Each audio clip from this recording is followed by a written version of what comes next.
दोस्तों नमस्कार, जय हिंद जय भारत। नाम रमेश सिंह, ठगी पीड़ितों की आवाज़ संगठन का राष्ट्रीय अध्यक्ष, संगठन का संस्थापक। आज फिर आप लोगों के बीच में उपस्थित हुआ हूं।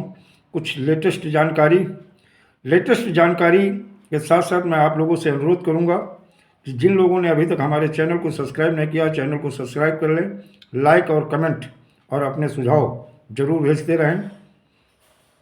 दोस्तों, देखा जाए आज की डेट में हिंदुस्तान के 42 करोड़ पीढ़ी जमाकर्ता विभिन्न कंपनी और विभिन्न क्रेडिट कोऑपरेटिव सोसाइटी की, जिनकी मनोदशा, स्थिति और परिस्थिति आज इतनी बुरी है, जिसको लेकर न तो राज्य की सरकारें और न केंद्र की सरकारें आंख मूंद करके और हमारा चौथा स्तंभ मीडिया भी आंख बंद करके देख रहा है और देखते हुए वो अंधा बना हुआ है।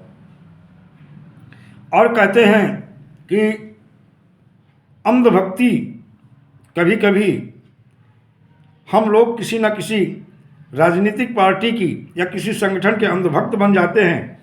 उस अंधभक्ति में हमें अच्छा और बुरा भला कुछ नहीं दिखता है और हम कहीं ना कहीं लोगों पे बहुत जल्दी भरोसा कर लेते हैं। फिर वो भरोसा, जहाँ विश्वास होता है वहीं धोखा होता है। और कहीं ना कहीं इन चिटफंड कंपनियों ने विश्वास दिला करके विश्वासघात किया है।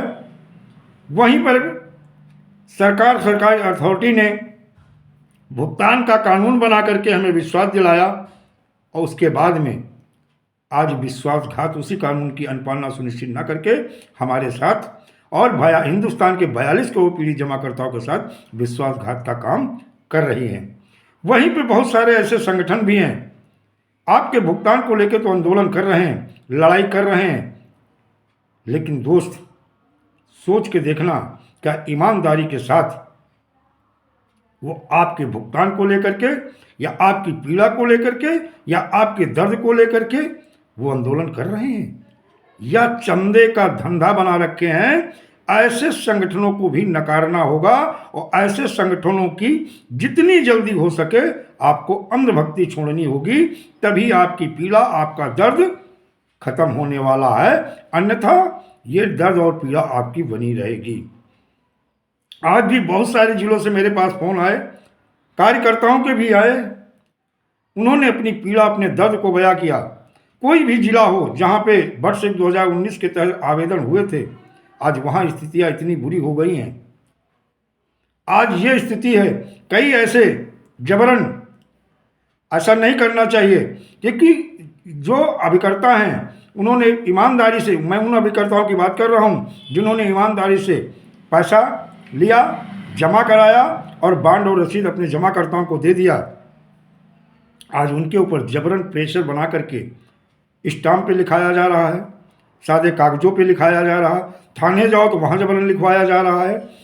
यहाँ तक कि मैं बहुत सारे ऐसे अभिकर्ताओं को जानता हूँ जो ईमानदार हैं, बेईमान नहीं हैं, जिन्होंने ईमानदारी के साथ सरकार, भारत सरकार और राज्य सरकार के रजिस्ट्रेशन को देख करके अपना पैसा लगाया था, अपने जानने पहचानने वालों का पैसा लगवा दिया था। मैं ऐसे ऐसे अभिकर्ताओं को जानता हूँ जिन्होंने अपनी ज़मीन बेच करके, अपने जेवर बेच करके, अपनी संपत्तियों को बेच करके कुछ निवेशकों को पैसा दिया है। ये भी उनके साथ एक अन्याय और अत्याचार है, इसके अलावा कुछ नहीं है। और ये सब कुछ हमारी केंद्र सरकार और राज्य सरकार करा रही है। राज्य सरकार, केंद्र सरकार की जो अथॉरिटी करवा रही हैं, और हम अंधभक्ति में जुटे हुए हैं। किसी संगठन की अंधभक्ति में, केंद्र सरकार की अंधभक्ति में, राज्य सरकार की अंधभक्ति में, या किसी राजनीतिक पार्टी की अंधभक्ति में। दोस्तों, जिस दिन ये आपकी अंधभक्ति खत्म हो जाएगी और आपको अपनी पीड़ा, अपने जानने पहचानने वाले की पीड़ा समझ में आ जाएगी। आज भी बहुत सारे अभिकर्ताओं के मेरे पास फोन आए, वो स्टाम्प पे लिखा लिया गया जबरन, थाने में या कहीं जबरन निवेशकों द्वारा लिखवा लिया गया, उनसे जबरन धन वसूली हो रहा है।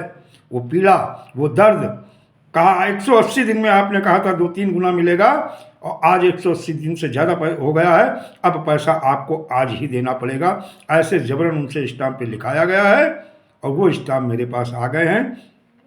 इस पीड़ा को ना सरकार सुन रही है, जबकि लोग किसी काम को करते हैं तो अपने विकास और विस्तार के लिए, अपनी संपत्ति को बढ़ाने के लिए। लेकिन ईमानदार उन अभिकर्ताओं की ये परेशानी है कि 30-30, 35-35, 40-40 लाख लोगों ने अपने घर से, अपनी संपत्ति, अपनी जेवर, अपनी ज़मीन बेच करके लोगों को दिया है। लेकिन कई करोड़ जब इन्वेस्टमेंट कराया है तो इतना पैसा उन बेचारों के पास कहाँ है। मैं सारे निवेशकों से अनुरोध करेंगे, जो ईमानदार अभिकर्ता ईमानदारी से आपके बॉन्ड और रसीद आपको दिए हैं, ऐसे अभिकर्ताओं को अनावश्यक परेशान ना करो। नहीं, इस पीड़ा में वो कहीं ना कहीं या तो घर द्वार छोड़ के भाग जाते हैं या आत्महत्या के लिए मजबूर होते हैं।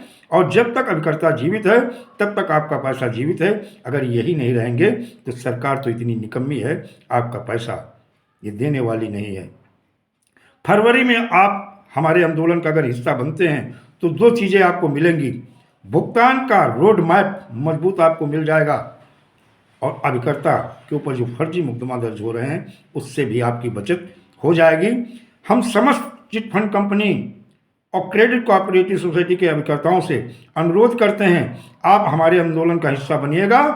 ये 2 चीज़ें आपको मिलेंगी।